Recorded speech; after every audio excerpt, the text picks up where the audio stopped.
네, 하나님의 말씀 함께 보도록 하겠습니다. 사사기 8장 24절부터 9장 6절입니다. 사사기 8장 24절부터 9장 6절까지 함께 하나님 말씀 받들겠습니다. 기드온이 또 그들에게 이르되 내가 너희에게 요청할 일이 있으니 너희는 각기 탈취한 귀고리를 내게 줄지니라 하였으니 이는 그들이 이스마엘 사람들이므로 금 귀고리가 있었습니다. 무리가 대답하되 우리가 즐거이 드리리다 하고 겉옷을 펴고 각기 탈취한 귀고리를 그 가운데 던지니 기드온이 요청한 금 귀고리의 무게가 금 1700세겔이요 그 외에 또 초승달 장식들과 폐물과 미디안 왕들이 입었던 자색의복과 또 그 외에 그들의 낙타복에 둘렀던 사슬이 있었더라. 기드온이 그 금으로 에봇 하나를 만들어 자기의 성읍 오브라에 두었더니 온 이스라엘이 그것을 음란하기 위함으로 그것이 기드온과 그의 집에 올무가 되니라. 미디안이 이스라엘 자손 앞에 복종하여 다시는 그 머리를 들지 못하였으므로 기드온이 사는 40년 동안 그 땅이 평온하였더라. 요아스의 아들 여룻바알이 돌아가서 자기 집에 거주하였는데 기드온이 아내가 많음으로 그의 몸에서 낳은 아들이 70명이었고 세겜에 있는 그의 척도 아들을 낳았으므로 그 이름을 아비멜렉이라 하였더라. 요아스의 아들 기드온이 나이가 많아 죽음에 아비에셀 사람의 오브라에 있는 그의 아버지 요아스의 묘실에 장사되었더라. 기드온이 이미 죽음에 이스라엘 자손이 돌아서서 바알들을 따라가 음행하였으며 또 바알브릿을 자기들의 신으로 삼고 이스라엘 자손이 주의 모든 원수들의 손에서 자기들을 건져내신 여호와 자기들의 하나님을 기억하지 아니하며 또 여룻바알이라는 기드온이 이스라엘에 베푼 모든 은혜를 따라 그의 집을 후대하지도 아니하였더라. 여룻바알의 아들 아비멜렉이 세겜에 가서 그의 어머니의 형제에게 이르러 그들과 그의 외조부의 집에 온 가족에게 말하여 이르되 청하노니 너희는 세겜의 모든 사람들의 귀에 말하라. 여룻바알의 아들 70명이 다 너희를 다스림과 한 사람이 너희를 다스림이 어느 것이 너희에게 나으냐.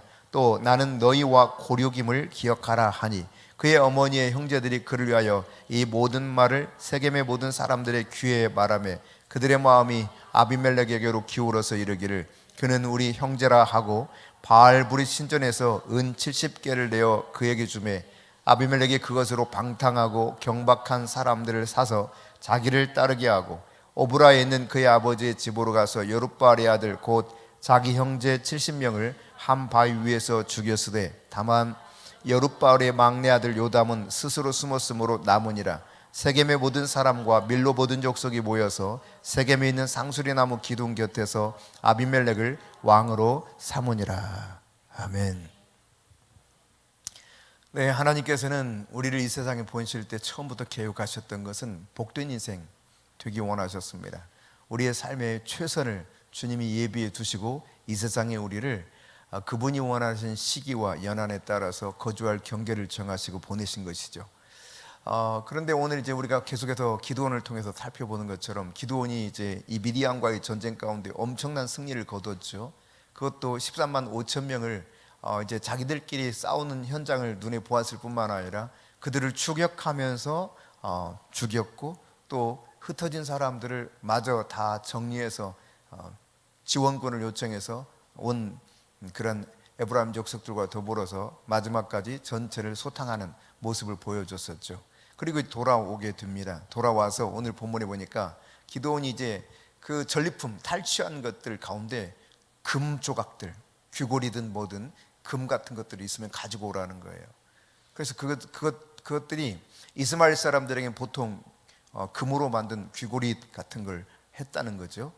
이스마엘 사람들이라고 하는 여기 본문에 보면 이스마엘 사람이다라고 표현했는데 이스마엘 사람이라고 하는 것은 미디안 사람들, 동방 사람들 그리고 아말렉 사람들을 통칭해서 한꺼번에 부를 때 쓰는 그런 표현이기도 합니다.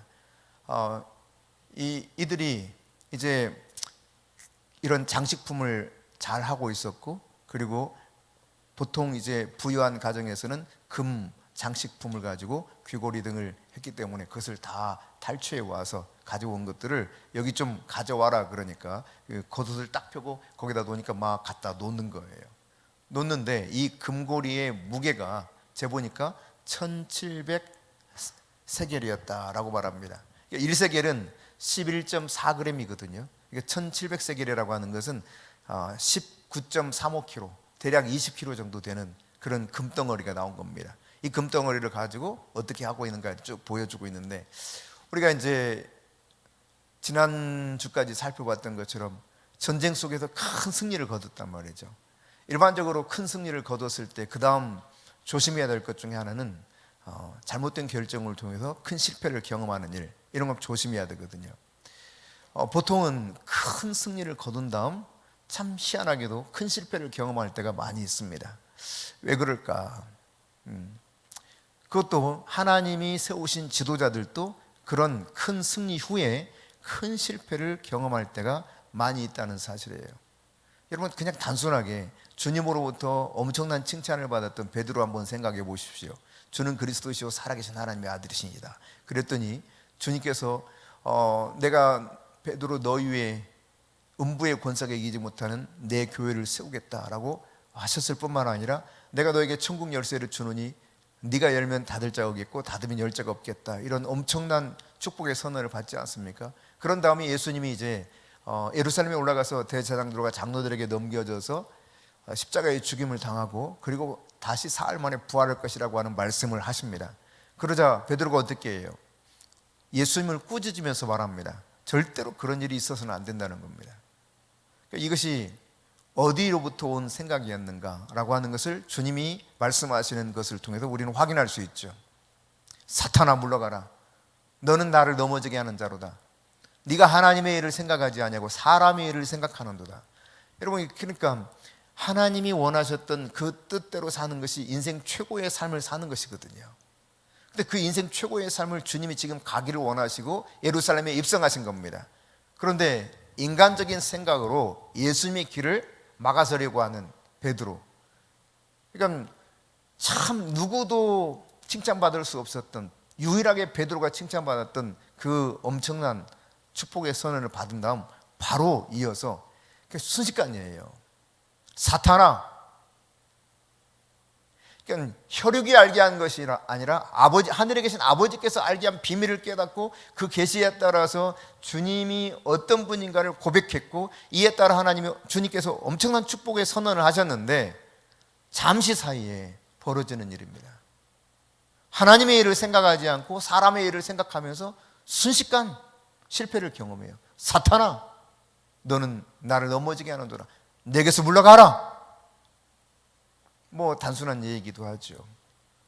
하나님이 세우신 지도자들이 왜 이처럼 실패를 경험하면서 인간적 모습을 보이는 걸까? 여러분, 성경에서는, 여러분 성경을 잘 보시면 알겠지만 믿음의 조상 아브라함부터 시작해서 쭉 보십시오. 거슬러 올라가 노아를 보십시오. 또 거슬러 올라가 아담을 보십시오. 하나님이 풍성한 은혜를 그들에게 베풀어 주었고 그들이 주님과 교제하는 복된 삶을 살았습니다. 그러나 분명한 것은 이들이 위대한 삶만 살았던 것을 성경이 말하고 있는 것이 아니라 그들의 낱낱이 다 우리에게 보여주겠다는 사실이에요. 다윗은 어떻습니까, 여러분? 하나님 마음에 너무너무 흡족한 그런 위대한 지도자 아니었습니까? 그런데 다윗의 일생이 그 승리의 경험들, 정말 만족스러운 그런 상황에 들어갔을 때 어떤 실수를 하는가 우리는 너무도 잘 알고 있습니다. 유부녀를 강간해 버립니다. 남의 부인을 빼앗아서 자기 부인 만들어 버립니다. 뭐 도중에 약간 이것을 좀 감춰보려고 시도했다가 도리어 그 남편마저 죽게 만들지 않습니까? 그러니까 살인을 실질적으로 하게 만든 장본인입니다. 그러니까 정말 하나님께 붙들려서 하나님의 뜻대로 비록 자기를 죽이려고 했던 왕 사울이었지만 끝내 자기 손으로 처치하지 않고 하나님의 손에 맡기면서 하나님으로부터 테스트를 통과해서 인정받아 너 내 마음에 딱 든다. 내가 너를 통해서 나의 일을 온전히 다 이루겠다. 이렇게 말씀하셨거든요. 그러니까 하나님의 엄청난 축복을 다윗을 통해서 하기로 하셨고 다윗에게 또 언약합니다. 그 언약이 이어서 결국은 메시아이신 예수 그리스도가 탄생하기까지 이르게 되는데 이런 위대한 다윗도 실패의 삶을 살게 돼요. 근데 이 실패한 인생, 지도자의 삶을 성경은 일부러 감추지 않는다는 이야기입니다. 베드로 역시 마찬가지죠. 얼마나 대단한 지도자였습니까? 주님께서 말씀하셨듯, 그러나 주님께서는 말하고 있죠. 네가 다 굴기 전 나를 2번 부인할 것이다. 3번 부인할 것이다. 절대로 그런 일 없습니다 했는데 결국 어떻게 되었습니까? 예수님 말씀처럼 3번 부인하고 마는 비참한 모습을 베드로가 경험하게 됩니다. 이 모든 것들이 결국 엄청난 승리 이후에 또다시 실패하는 이런 일들을 보여주고 있거든요. 그러면 오늘 기도는 어떤가? 오늘 본문에서 보면은 성공이 지속되지 못하게 만든 기도원의 실수에 대해서 이야기하고 있거든요. 기도원이 이제 앞서 잠시 말씀드렸던 것처럼 전쟁 후에 전리품들을 가져와서 그 중에서 이제 금고리들을 다 가져오라는 겁니다. 겉옷을 폈습니다. 다 쏟아 부었습니다. 1700세겔 모였습니다. 약 20kg에 가까운 금덩이가 모였어요. 이 금덩이, 여러분 돈이 많아서 기도원이 뭔가 실패한 삶을 살게 되었습니까? 금 20kg이면 어떻게 되는 거예요, 여러분? 골드바 하나에 몇 킬로? 골드바 하나에 무게가 잘 아는 분들이 있던데 아주 가볍습니다. 저 들어보긴 했어요. 들어보기는. 네, 제가 소유해보지는 못했지만 그래도 이렇게 들어서 이렇게 만져보긴 했습니다. 가벼워요.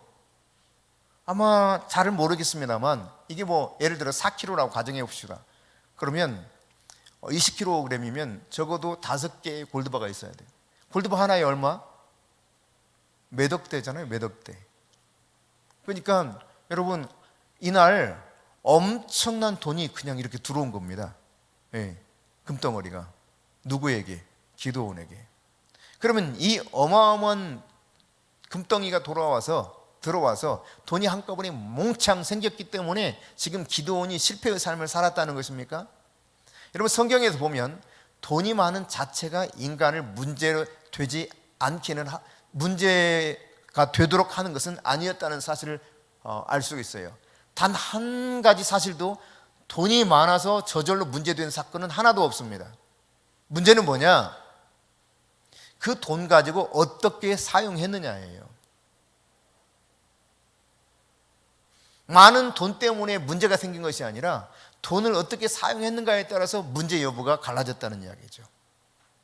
기도원도 마찬가지입니다. 이 주어진 금덩어리들을 어떻게 사용하는가?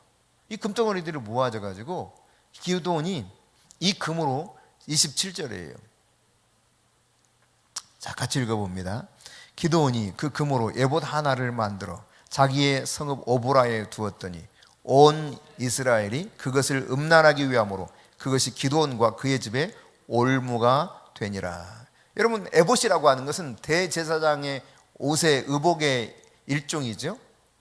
그래서 이 에봇에는 우림과 둠밈이 있습니다. 하나님의 뜻을 물을 때 사용하는 제사장의 의복입니다. 이걸 만들었어요.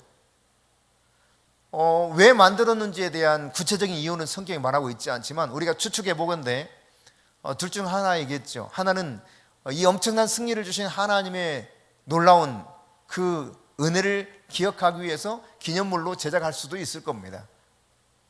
그러나 다르게 그가 어떤 의도를 가지고 잘못된 의도를 가지고 본래 제사장이 의복이기 때문에 기도원에게 필요로 하는 것은 아니었거든요.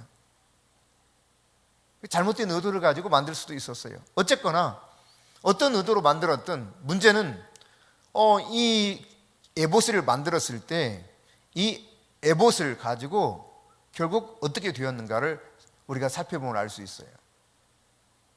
기도원의 문제는 바로 여기서부터 출발합니다. 자기 고향에서 이 에봇을 하나 만들었는데 이 에봇이 방금 읽었던 것처럼 어떤 문제를 유발하게 됩니까? 많은 사람들이 그 기브온에 살고 있었던 오보라에 살고 있었던 이 고향 사람들이 다 이것을 너무너무 막 받드는 거예요. 그래서 결국 어떻게 된다는 것입니까? 음란하기 위함으로, 즉 우상처럼 섬기게 되었다는 이야기입니다. 우상처럼. 그러니까 에봇이 우상이 돼버렸어요.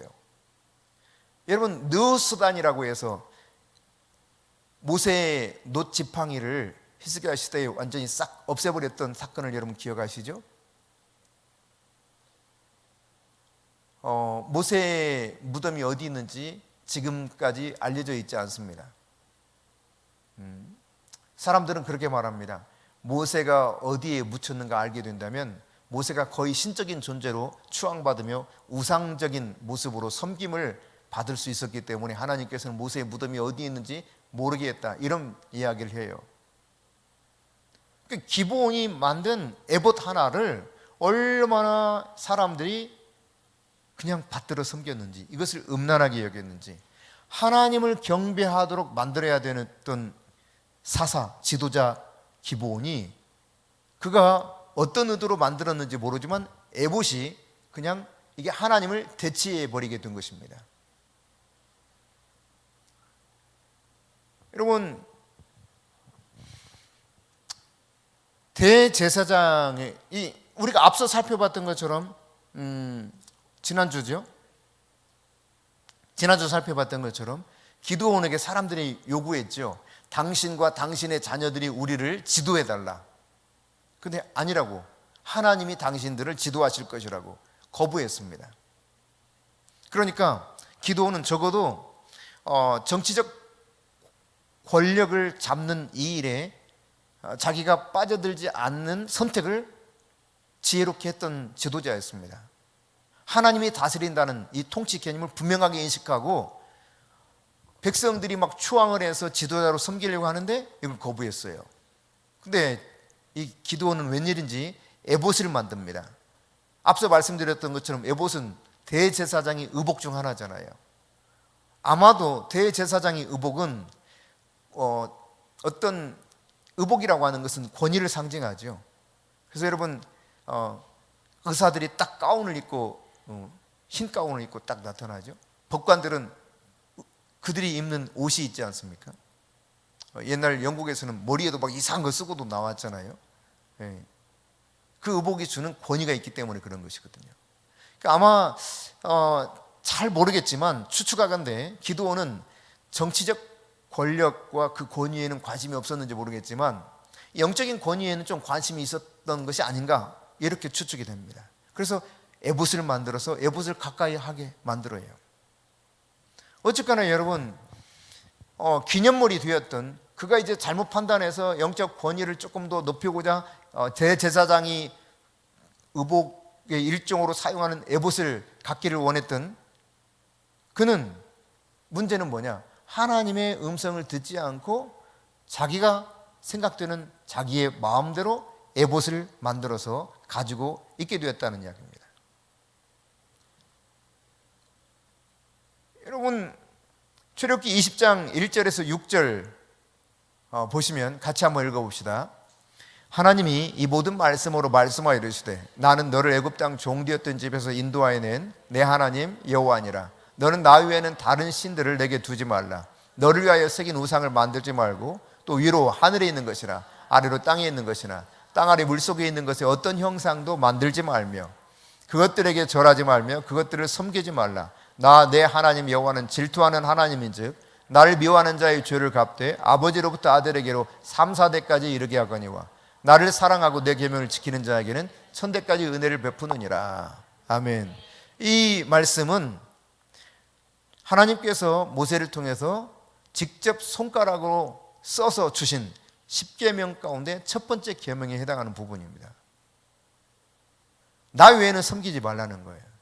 어떤 형상도 만들지 말고 거기에 절하지 말라는 것입니다.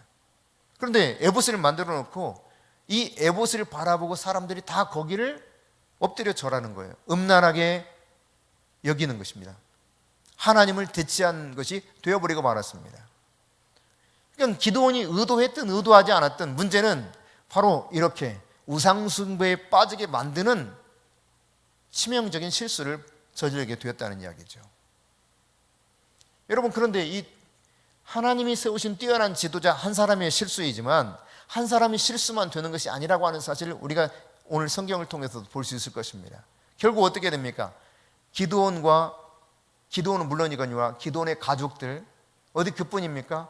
온 나라 온 백성이 다 결국 이것을 음란하게 여기면서 하나님으로부터 멀어지고 배역하게 되었습니다. 여러분, 기드온의 별명이 뭐였죠? 여룻바알. 왜 여룻바알이라는 이름이 지어졌었죠? 바알과 다투었다는 거 아닙니까? 그의 아버지가 바알과 아세라를 만들어서 먹고 살던 우상직이었습니다. 하나님이 이것을 다 헐어버리라고 했을 때 그는 그것을 과감하게 헐어버리죠. 그러니까 우상에게로 향하던 이스라엘 백성들의 고질적인 문제가 있었거든요. 그러니까 조금만 틈이 있으면, 뭐라도 조금만 틈이 있으면 금세 하나님 대신 뭔가를 섬겨요. 그게 이스라엘 백성들이었어요. 여러분, 출애굽 시대에도 그랬습니다. 여러분, 그렇죠? 어마어마한 하나님의 은혜 가운데 그분의 기적적인 역사를 통해서 출애굽하고 광야길을 가고 있는데, 그럼에도 불구하고 그들은 어떻게 합니까? 40일 동안 호렙산에서 하나님을 만나던 모세가 내려오질 않으니까 하나님이 지금 어디 간 줄 알아요. 그리고 그들이 눈으로 볼 수 있는 하나님을 만들자 그럽니다. 그래서 그때도 금덩이 다 가져오라 그럽니다. 금덩이 가지고 녹여서 뭘 만들었어요? 황금 송아지 만들어서 황금 송아지. 예. 황금 송아지를 만들어 놓고 그들이 외칩니다. 뭐라고 외칩니까? 우리 신이라는 거예요. 우리를 여기까지 인도한 우리 신이라는 거예요. 이게 인간이에요. 이게 이스라엘 백성들이었어요. 그러니까 하나님이 누누이 이것을 경고하셨죠. 너희들이 가나안 땅에 들어가서 어떤 형상으로도 만들지 말아라. 그걸 신명기를 통해서 계속 모세가 당부합니다. 그리고 그렇지 못했던 이스라엘 백성들, 광야 1세대가 광야에서 죽었는데 다시금 시작된 이 역사 속에서 얼마 지나지 않아서 우리가 이스라엘 왕조 시대를 이 이후에 이제 살펴보게 되는데, 사사시대 이후에 왕정 시대가 들어가지 않습니까? 왕정 시대에도 끊임없이 우상 숭배거든요. 끊임없이. 이스라엘 백성들의 고질적인 이 문제예요.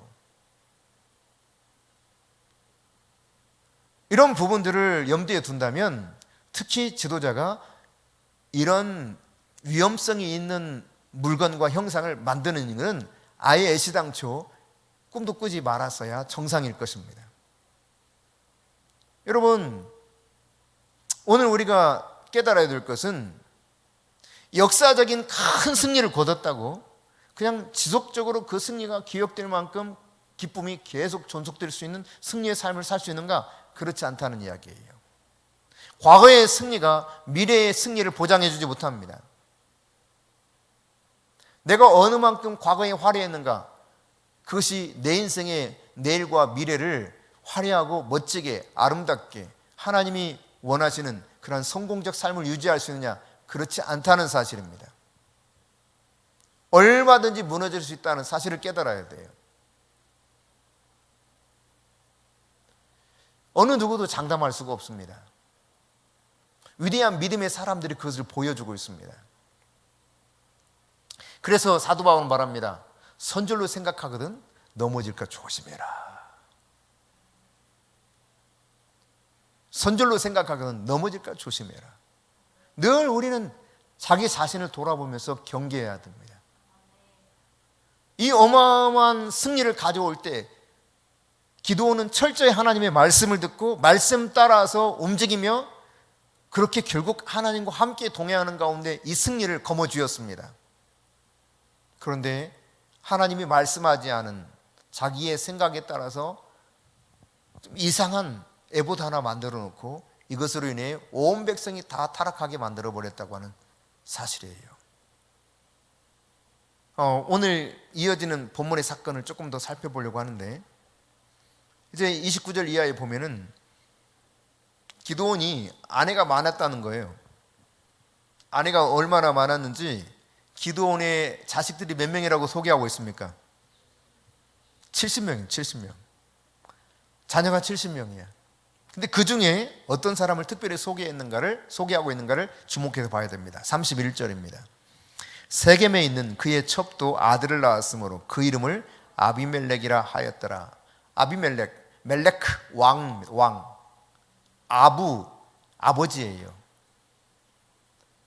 그러니까 나의 아버지는 왕이시다, 혹은 이 나의 아버지가 육신의 아버지 기드온을 말하는 것인지 하나님을 말하는 것인지 명확하지는 않습니다만 어쩌면 육신의 아버지를 일컬을 수도 있다고 학자들은 말하고 있어요. 아비멜렉, 이 세겜에서 낳았던 첩의 아들입니다. 70명의 아들이 있었는데 기드온 다음이 문제가 되고 있어요. 왜 이런 이 70명의 아들들, 첩의 소생들까지 다 포함해서 70명이 되는데 이제 9장 1절 이하에 보면은 이 아비멜렉이 세겜 지방에 갑니다. 세겜은 어디입니까? 자기 고향이에요. 고향. 네. 자기 고향으로 가요. 고향에 가서 외조부, 외할아버지죠. 이 외할아버지 집안 온 가족들을 다 모아요. 그리고는 이야기합니다. 제 말 잘 들으라고. 세겜 사람들이요, 내 말을 잘 들으라고 가서 전해달라는 거예요. 70명의 아들들이 당신들을 통치하면 좋겠냐? 아니면 나 한 사람이 하는 게 낫겠냐? 아주 그냥 뭐 너무 그 답이 명백한 질문이죠. 내 혼자 통치하는 게 낫겠어? 아니면 70명이 그냥 통치하는 게 낫겠어? 물어요. 그리고 금세 답이 나오는 거잖아요. 어떻게 70명한테 우리가 시달려? 한 명이 낫지. 그러니 당신들, 내가 누구야? 세겜 사람이잖아. 그러니 당신들이 앞장서서 아비멜렉이 당신들 통치할 수 있도록 좀 도와달라, 이렇게 요청한 장면이에요. 정치인들은 이런 걸 잘 이용하죠. 네, 혈연, 지연, 아주 뭐 기가 막히게 이용해 먹습니다. 그리고 이것이 아주 잘 먹히거든요.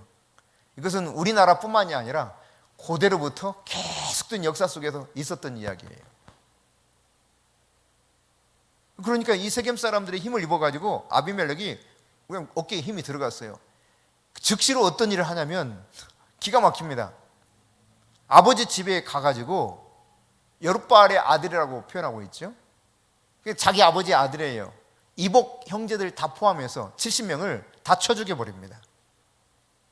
바위 위에서, 그것도 한 바위 위에서. 그러니까 아마 다 끌어와가지고 바위 하나에서 하나 쳐 죽이고 그 다음 쳐 죽이고 이랬던 것 같아요. 한 바위에서 쳐 죽였다고 그랬으니까. 그러니까 아마 사람들이 보면 엄청 두려웠을 겁니다. 공포감에 그냥 벌벌벌 떨었을 거예요. 여러분, 김정은이 첩의 소생이죠. 첩의 소생. 김정은이 첩의 아들이잖아요. 근데 본처의 아들이 승계를 받지 못하고 첩의 아들인 김정은이가 말하자면 김정일로부터 통치권을 위임받았습니다. 승계받았습니다. 그리고 나서 했던 일 중에 하나가 뭡니까? 가장 가까운 사람들 죽이는 일이었어요. 그래서 자기 형을 먼저 죽이죠. 암살하죠. 그리고 자기 고모부를 처형시키죠. 막강한 힘이 있었던 고모부입니다. 그러니까 이런 것들을 보면서 야, 형도 고모부도 저렇게 죽일 정도면 야, 조심해, 이런 분위기를 만들어 놓는 거예요. 그리고는 점점점 자기가 세력을 잡죠. 그때 죽었던 사람이 엄청나다 그러죠. 김정은이한테 죽었던 사람들이. 마찬가지인 거예요. 아비멜렉이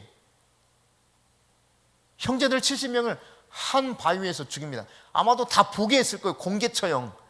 이게 그 북한에서 잘 쓰는 방법 중에 하나잖아요. 공개처형. 한 바위에서 다 쳐 죽입니다. 70명을. 우리 지금 어떤 그 계모와 친부가 자식을 얼마나 때렸는지, 학대했는지, 먹이지 않았는지, 이것 때문에 공분을 사고 있지 않습니까? 근데 70명을 죽인 70명을. 그런데 여러분, 이 지금 아비멜렉을 통해서 이렇게 집안이 완전히 박살나버리게 된 원인이 뭡니까? 바로 그것이 기드온이 뿌려놓은 씨앗이에요. 이게 기드온의 또 다른 실수예요. 기드온의 집은 원래 여기 성경에서 표현하고 있는 것처럼 오브라입니다. 오브라. 자기의 성읍 오브라, 이렇게 표현하고 있죠. 근데 이 오브라에서 상당히 떨어진 어디까지 가느냐? 세겜까지 가서 첩을 뒀어요. 그 세겜의 첩의 소생이 아비멜렉입니다. 다시 말해서 기드온은 굉장히 사생활이 문란했다는 이야기입니다. 성적으로 굉장히 문란한 삶을 살았다는 이야기입니다. 그 결과가 이런 비참한 가족사의 아픔을 가져오게 만들어요. 그런데 이런 실수를 낱낱이 성경이 다 기록합니다. 여러분, 성경 레위기 20장 7절은 이렇게 말하죠. 너희는 스스로 깨끗하게 하여 거룩할지어다. 나는 너희 하나님 여호와이니라 말씀합니다. 우리로 하여금 거룩하기를 요구하고 있어요. 여러분, 거룩하다고 하는 것은 우리 이렇게 생각하기 쉽습니다. 완벽한 존재. 그렇지 않습니다. 거룩하다고 하는 것은 완벽한 존재라는 의미가 아니라 하나님의 성품을 따라가는 삶을 말하는 거예요. 여러분, 근데 하나님의 성품을 따라가는 삶이 사실 성령을 따라서 성령이 주신 은혜대로 살지 않는 한 인간은 금세 이 세상으로부터 잘못된 음성을 듣습니다. 그리고 잘못된 생각과 계획을 갖게 됩니다. 그리고 그것을 실행에 옮기죠. 마귀에게 속는 겁니다. 성령을 통해 주시는 은혜와 능력이 있을 때 내가 하나님을 따라가는 성품의 삶을 계속 이제 닮아갈 수 있게 되는 거예요.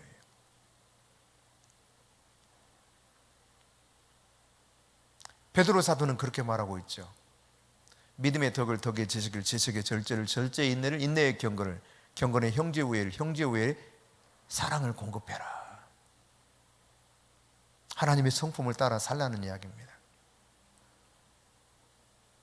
사도 바울을 통해서 하나님 또 말씀하고 있죠. 사랑과 희락과 화평과 오래 참음과 자비와 양성과 충성과 온유와 절제니 이 같은 것은 금지할 법이 없느니라. 성령 따라 살 때, 그리스도 예수 안에 머무르며 성령 따라 살 때, 그분이 보내신 성령에 따라 살 때 우리가 이런 열매들을 맺을 수 있다. 하나님의 성품이 우리 안에서 형성될 수 있다고 하는 사실을 언급하고 있죠. 그렇습니다, 여러분. 분명한 것은 하나님은 우리가 거룩해지기를 원해요. 하나님의 성품을 따라 살기를 원해요. 하나님은 우리가 성공적인 인생이 되기를 원하십니다. 그래서 우리 곁에서 늘 응원하고 계시는 거예요. 그런데 그럼에도 불구하고 이처럼 어이없이 엄청난 실수와 실패를 경험하는 것이 인간의 삶입니다. 어쩌라는 겁니까? 어떻게 하면 좋겠습니까? 하나님이 우리를 응원하면서 우리에게 어떻게 이런 문제를 해결하고 갈 수 있는가를 가르쳐주고 있습니다. 베드로전서 1장 18절 19절입니다. 같이 읽습니다. 너희가 알거니와 너희 조상이 물려준 헛된 행실에서 대속함을 받은 것은 은이나 금같이 없어질 것으로 된 것이 아니요 오직 흠없고 점없는 어린 양 같은 그리스도의 보배로운 피로 된 것이니라. 조상들로부터 물려받은 것은요, 이게 못된 행실이에요. 못된 행실. 죄악 가운데 출생을 합니다. 어쩔 수 없이 죄를 범해요. 어떤 분은 그렇게까지 이야기합니다. 아이들이 엄마 젖을 빨다가 엄마 젖을 콱 깨무는 것은 죄악 중에 출생했기 때문에 그 죄악된 성품이 나와서 그런다는 거예요. 뭐 그럴지 몰라요, 실제로. 결국은 자기 욕심이 뭔가 채워지지 않기 때문에 그렇게 하는 거잖아요. 네. 이건 죄악 중에 출생한 조상들로부터 물려받은 못된 행실, 이건 내 안에서 막 자꾸 나오는 거예요. 내가 하나님으로 인해 살지 못하면 이게 자꾸 나와요. 그러면 이 죄와 그 죄로 말미암은 못된 행실로 인해서 우리는 어떻게 되는 것입니까? 저주받아 마땅한 존재로 전락하게 되는 것이죠. 그런데 하나님께서 이 문제를 해결하기 위해서 그리스도의 보배로운 피를 예비해 두셨다는 거예요. 할렐루야. 이사야 1장 18절은 뭘 말합니까? 오라 우리가 서로 변론하자. 너희의 죄가 주홍 같을지라도 뭐같이? 네, 눈처럼 희게 될 것이고 진홍같이 붉을지라도 양털같이 되게 해주겠다. 이게 하나님이십니다. 시편 기자를 통해서는 뭘 말합니까? 시편 103편 10절부터 12절입니다. 같이 읽습니다. 우리의 죄를 따라 우리를 처벌하지는 아니하시며 우리의 죄악을 따라 우리에게 그대로 갚지는 아니하셨으니. 여러분 생각해 보세요. 만일 우리의 죄대로 하나님이 나를 그 죄값을 그냥 마땅하게 그대로 응수하면서 그냥 처벌하신다. 그럼 어떻게 됐을까? 최소한 어떻게 됐을까? 죽었어요? 많이 죽었어요? 원아웃은 어떻게 됐을까? 뼈도 못 추릴 거야. 뼈도 못 추려, 뼈도 못 추려. 뼈도 찾을 수가 없을 거예요. 나이가 많고 죄가 많을수록 나이가 많으면 더 죄가 많아지죠, 일반적으로. 예. 근데 하나님께서 계속 살펴봅니다. 예, 11절 시작. 이는 하늘이 땅에서 높은 것 같이 그를 경외하는 자에게 그의 인자하심이 크심이로다. 여러분, 하늘이 높은 것처럼 하나님의 인자하심이 크시다는 거예요. 그 다음 그 인자하심을 어떻게 표현하고 있는가? 12절입니다. 시작. 동이서에서 먼 것 같이 우리의 죄가를 우리에게서 멀리 옮기셨으며. 할렐루야. 여러분, 동쪽에서 서쪽이 얼마나 먼가는 우리 육안으로 보는 것으로 이 정도 멀다라고 생각하지만 끝이 없잖아요. 우리 죄과를 동이서에서 먼 것처럼 옮겨놨다. 다시 말해 보이지 않게 옮겨놨다는 거예요. 아무리 찾아보려면 보이질 않아. 그게 하나님의 은혜예요. 은혜. 우리의 실수와 우리의 실패와 우리의 허물을 그렇게 도말하시고 덮으시고 이제 새롭게 하시면서 우리를 응원한 겁니다. 아브라함이 실수해도 찾아오셔서 하나님이 응원하시고 다시 그분이 원하시는 믿음의 조상으로 자꾸 그 믿음이 올라가게 만들어서 마침내 창세기 22장에 네 믿음 이제 내가 인정할게 이렇게 만드시잖아요. 이게 하나님의 열심이에요. 열심. 하나님이 얼마나 열심히 일하시는지 몰라요. 우리 각 사람을 위해서, 나를 온전한 믿음의 사람으로 변화시키기 위해서 끊임없이 그분의 인자하심 가운데 그분을 경외하는 자에게 부어주시는 그 인자하심으로 계속 우리에게 은혜를 베풀어 주시고 응원하시고 다시 일어서서 가게 만드시는 분이 우리가 믿고 있는 하나님 아버지라는 사실입니다. 여러분, 같은 문제로 실패를 여러 번 했다 한 이 이스라엘, 그들의 남은 자를 통해서 어떻게 하시는가를 잘 보실 수 있기를 바랍니다. 실패하고 또 실패했을 때라도 하나님의 은혜와 하나님의 사랑을 믿고 의지할 수 있기를 바랍니다. 하나님이 예비해 주신 최상의 삶, 그 최선의 그 인생을 살아가는 데 있어서, 성공의 가도를 달리는 데 있어서 여러분, 실수를 참 많이 하죠. 우리가 여러 번 실패합니다. 그러나 여러분, 그것이 우리 인생을 완전히 좌지우지하는 것은 아닙니다.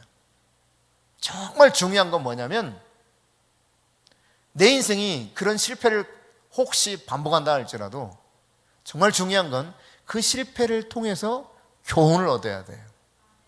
깨달아야 돼요. 변화를 추구해야 돼요. 더 성장하고 더 주님이 기뻐하시는 것이 무엇인지를 깨달아가면서 내가 계속 주님 닮아가는 삶이 우리에게 있다면 되는 것입니다. 네. 우리는 여전히 실수할 수 있어요.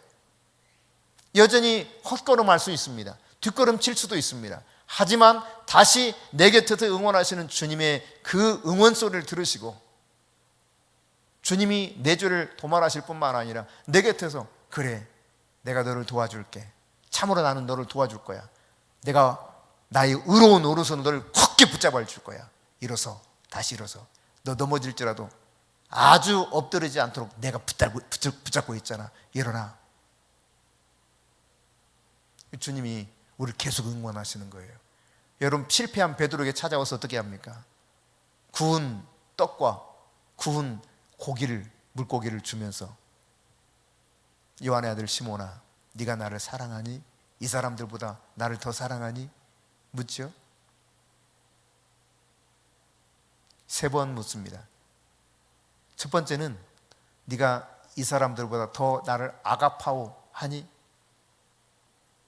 하나님의 사랑으로, 그 인간적 차원의 사랑이 아닌 하나님의 사랑처럼, 하나님의 사랑으로 네가 이 사람들보다, 너 다른 사람 몰라도 나는 절대로 주님 분이하지 않고 내가 주님 곁에 있겠습니다. 어디든지 따라가겠습니다 했는데, 네 정말 이 사람들보다 나 그렇게 더 사랑하니? 하나님의 끊임없는 사랑으로 나를 사랑하니? 사실 여기 대답할 말이 없어요. 주께서 아십니다. 그래. 내가 주를 사랑하는 줄 주께서 아시나이다. 근데 여기 사랑하는 줄이라고 했을 때 이 사랑한다는 표현이 우리말로는 구분이 안 됩니다. 헬라어로는 구분이 되어 있어요. 주님이 물으신 건 아가페의 사랑을 묻고 있어요. 그러나 베드로는 필레오 사랑을 말합니다. 친구로서 인간이 사랑할 수 있는 우정의 범위 내에서 내가 주님을 사랑하는 걸 안다는 거예요. 주님, 제 사랑의 기준은 이거밖에 안 돼요. 그런데 이 사랑에서는 진짜 사랑해요. 그거예요. 두 번째 묻습니다. 네가 나를 사랑하니? 이 사람들보다 더를 뺐어요. 네가 나를 사랑하니? 여기 사랑도 아가파오 불어요. 아가페의 사랑으로 나를 사랑하니? 주께서 저를 아시나이다. 제가 사랑하는 줄 주님이 아시나이다. 이 사랑도 역시 필레오로 대답합니다. 저는 인간적 사랑 수준에 머물러 있는 존재입니다. 다시 말해 실패자라는 것을 인정하는 겁니다. 따지고 보면 저 아시잖아요. 저 인간적으로밖에 못하는 거 아시잖아요. 이런 이야기예요. 주님이 다시 물으시죠. 네가 나를 사랑하니? 세 번째 물으실 때는 베드로가 이 말 때문에 근심했다 그랬어요. 근데 세 번째 물으실 때는 어떻게 물으셨는가? 네가 나 진짜 필레오로 사랑하니? 네, 주님. 근심하며 대답합니다. 주님이 저를 아시나이다. 그런데 이때마다 주님께서 하신 말씀, 내 어린 양을 먹이라, 내 양을 치라. 주님이 전권을 베드로에게 위임합니다.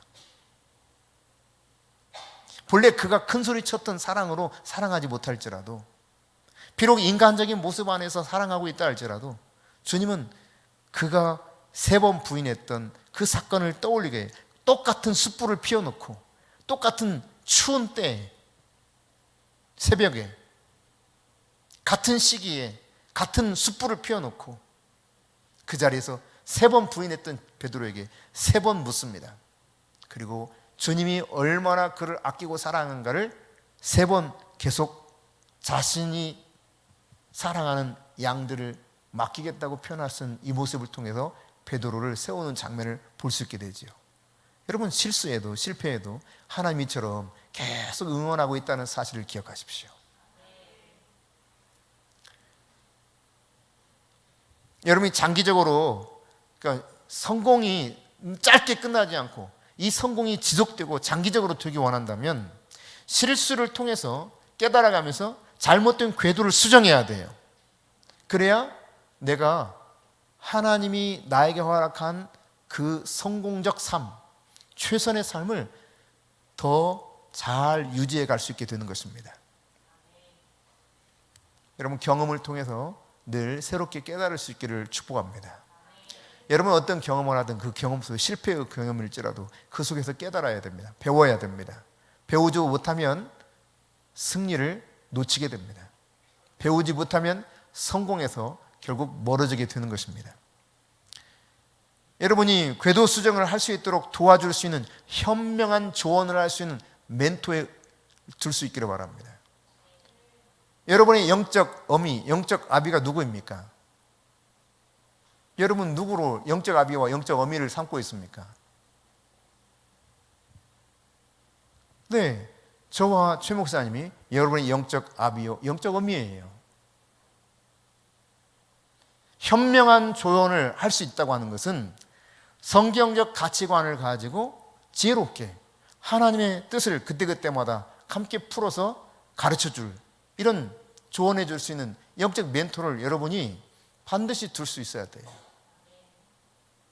이런 하나님이 허락해 주신 영적 아비와 영적 의미와 가까이 지낼 수 있는 것이 여러분이 성공을 계속 지속적으로 잘 유지할 수 있는 비결을 하나 딱 쥐고 있게 된다는 이야기입니다. 제가 그런 말씀 드린 적이 있어요. 저희 교회에서는 현재 제일 고령이 우리 최 장로님이시거든요. 최무길 장로님. 제가 기억하시는지 모르겠지만 우리 홍 권사님과 두 분한테 제가 그런 말씀 드린 적이 있어요. 제가 나이는 어려도 제가 장로님 권사님 영적 아비입니다. 인정하세요? 이렇게 물었던 적이 있는데 기억나세요? 잘 모르겠어요? 기억나요? 장로님은 기억나시고 권사님은 기억을 잘 못하시겠고. 예. 뭐 나이로는 아들뻘이죠. 뭐 조금 이렇게 생각해 보면 아들뻘이죠, 아들뻘. 그럼 영적으로는 제가 영적 아비예요. 네. 그런 영적 아비로 대하고 영적 어미로 대할 때 여러분에게 현명한 조언이 현명하게 들리는 거예요. 그렇지 않으면 안 들려요. 이 현명한 조언을 잘 받아들일 때 성공적인 삶을 잘 유지하고 장기적으로 성공할 수 있게 되는 것입니다.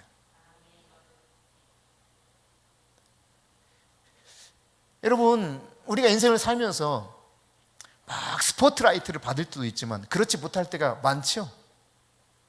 주목받을 때보다 주목받지 못하는 인생이, 내 인생이 그럴 때가 많잖아요. 근데 여러분, 주목받지 못한 인생을 살고 있을 때 어떻게 하느냐가 중요합니다. 내가 주목받지 못하는 그런 삶을 산다 할지라도 그 시간 생산적인 활동을 해야 돼. 다시 말해, 수동적으로 그냥 뭐 별 수 없지 나는 하고 쪼그라들면 안 돼요. 능동적으로 뭔가 생산적인 활동을 해야 돼요. 미래를 준비해 가야 되는 것입니다. 어느 순간 내가 미래를 준비하면 스포트라이트를 받는, 주목을 받는 시기가 오게 돼 있어요. 반드시 오게 돼 있습니다. 하나님이 어떤 모양으로든지 나를 존귀하게 높여지는 때가 오는 것입니다. 그것이 우리가 생각하는 방식으로 오지 않을 수는 있지만 분명한 건 하나님이 높여주시는 때가 와요. 심지어 여러분, 거지 나사로도 그때가 왔잖아요. 일평생 거지로 살았습니다. 먹을 게 없어서 남의 상에서 떨어지는 부스러기 먹습니다.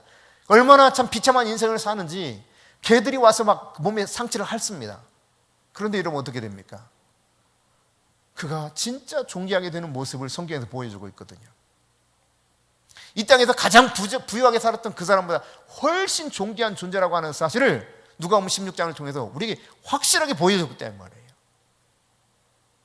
여러분, 잠시 스포트라이트를 받지 못하는 것 때문에 여러분의 인생을 헛된 인생으로 쭈그러져서 수동적으로 살지 않기를 바랍니다.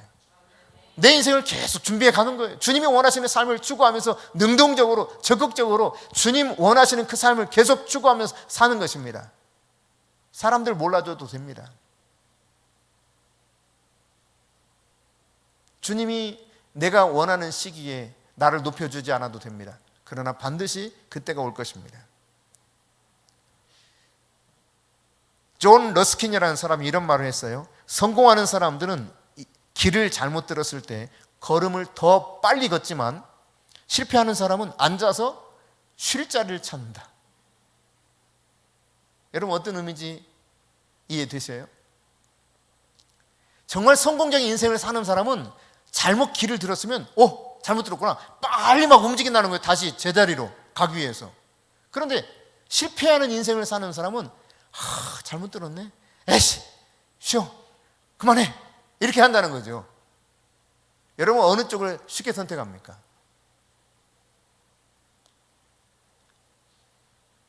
늘 주님이 원하시는, 내가 잘못 들을 수도 있는 거예요. 실수하고 실패할 수도 있는 것입니다. 그걸 깨달았다면 다시 방향 전환해서 궤도 수정해서 부지런히 또 가는 것입니다. 가다가 또 뭔가 약간 삐끗합니까? 다시 일어서는 거죠. 다시 바르게 가는 겁니다. 삐끗해요? 또 다시 가는 거예요. 그렇게 오래 견디는 자가 결국은 승리하는 자가 되는 거예요. 인내로 결신하는 자가 100배의, 인내로 이 말씀을 지키는 자가 100배의 결실을 맺을 수 있다. 내 삶의 궤도 수정을 재빨리 하면서 계속 내가 비록 다른 사람한테 스포트라이트를 받지 못하는 정말 소외된 인간처럼 보일지라도 나는 여전히 주님의 뜻을 발견하고 주님 말씀대로 계속 가는 겁니다. 예. 저와 여러분이 그런 사람이 될 수 있기를 바랍니다. 지속적으로 성공적인 인생을 사는 사람, 어떤 사람이냐? 과거에 오늘, 그러니까 과거보다는 오늘과 내일에 초점을 두고 사는 사람이에요. 자꾸 뒤돌아보면 절대로 앞으로 제대로 갈 수가 없습니다. 여러분, 자동차에 사이드 미러가 있고 백미러가 있습니다. 여러분, 백미러와 사이드 미러만 보고 운전하면 어떻게 될까요? 웃음이 절로 나와요? 사이드 미러와 백미러만 보고 운전을 해. 어떻게 돼요? 예? 완전 동문서답이다. 사이드로는 미러와 백미러만 보고 운전을 해요. 어떻게 돼요? 100% 사고죠. 100% 사고지. 근데 많은 사람이 자꾸 뒤를 돌아봐. 과거에 매였어요. 오늘과 내일에 집중을 못해요. 지나간 과거에 붙잡혀서 계속 사는 거예요. 이것만 쳐다봐요. 앞을 보지고 나가는 거예요. 성공했든지 실패했든지 뒤는 끝난 거예요. 이것을 실패했든 성공했든 여기서 교훈을 받아서 계속 앞을 보고 오늘과 내일을 살아가는 것이죠. 그게 성공적인 인생을 살 수 있는 비결인 것입니다. 오늘 기도원을 통해서 여러분이 우리가 지금까지 살펴본 모습들을 잘 기억하시고, 특별히 오늘 우리가 어떻게 하면 성공적인 인생을 더 계속 잘 유지해 갈 수 있을 것인가, 실수를 통해서 실패를 통해서 깨달았고 궤도 수정을 하면서 주목받지 못한다 할지라도 여러분이 계속 여러분의 인생을 주님이 부르신 뜻에 따라서 맞춰서 계속 전진해 갈 수 있기를 바랍니다. 하나님이 여러분을 지금도 돕고 있다는 사실을 기억하십시오.